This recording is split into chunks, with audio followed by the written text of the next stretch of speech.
75-year-old person, native of Vijayawada, unfortunately చనిపోయడం జరిగింది.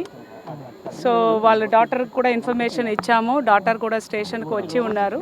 మన railways forensic department వచ్చిన తర్వాత యాక్సిడెంట్ దేని వల్ల జరిగింది, ఆ కోచ్ రెండిట్లో అనేది అసర్టైన్ చేస్తారు. దీని లోపల మనం స్ట్రాండ్ అయిన ప్యాసింజర్స్ అందరికీ కావాల్సిన మిల్క్, బ్రెడ్, బిస్కెట్స్, వాటర్ అన్నీ అందించడం జరిగింది డిస్ట్రిక్ట్ అడ్మినిస్ట్రేషన్ తరఫున.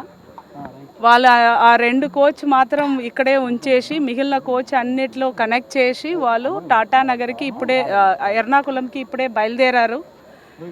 ప్యాసింజర్స్ అందరితో కూడా మాట్లాడడం జరిగింది, అష్యూరెన్స్ ఇవ్వడం కూడా జరిగింది. లోకో పైలట్తో కూడా మాట్లాడాను. He is saying that it is an purely an accident. దేనివల్ల జరిగింది అన్నది రైల్వేస్ ఫారెన్సిక్ డిపార్ట్మెంట్ చెప్పిన తర్వాతనే మనం చెప్పగలుగుతాము. చనిపోయిన వాళ్ళ ఫ్యామిలీకి మన deep sympathies.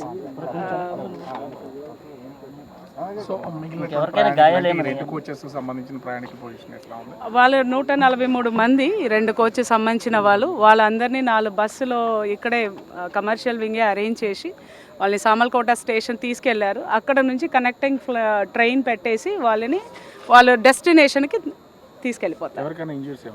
No injuries, everyone is safe. Thank you.